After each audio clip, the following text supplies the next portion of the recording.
Et ce déplacement apparaît comme un acte de défiance envers la CPI, envers l'Ukraine en guerre aussi, à l'heure où les bombes russes continuent de faire des victimes.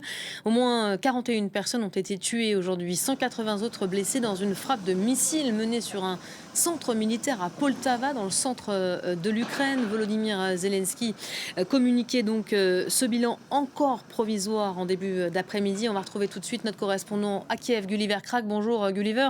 Que sait-on précisément de ces nouvelles frappes ? Alors, selon le président ukrainien, ce sont 2 missiles balistiques qui ont touché cette école militaire, si vous voulez, école de communication, et l'hôpital qui fait partie, si je comprends bien, du même complexe. Selon le président, 41 morts et plus de 180 blessés. Vous savez, la pratique en Ukraine, en général, c'est que les autorités ne donnent des chiffres que pour les morts et les blessés civils. Alors, est-ce que cela veut dire que, pour une fois, le président a fait une exception et il parle aussi de militaires qui étaient présents? Ou est-ce qu'en fait, il y avait aussi des militaires et les blessés ou morts militaires seraient en plus de ce que le président a cité? En tout cas, c'est un événement absolument tragique pour l'Ukraine, pour Poltava, une ville qui n'a pas vraiment été touchée au cours de ces 2 années et demie depuis l'invasion à grande échelle. La région de Poltava, oui, mais surtout la ville industrielle de Kremenchuk, plus au sud, pas la ville de Poltava elle-même.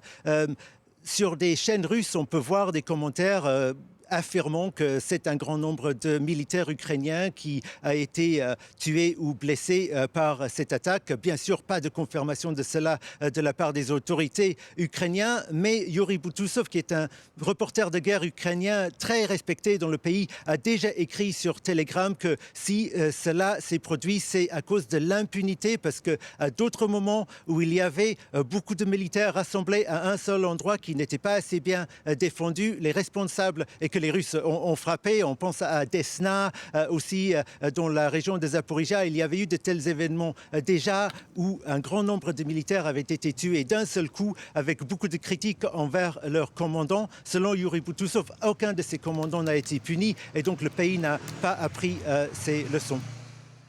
Gulliver Krak en direct de Kiev pour France 24. Merci à vous Gulliver pour ces précisions.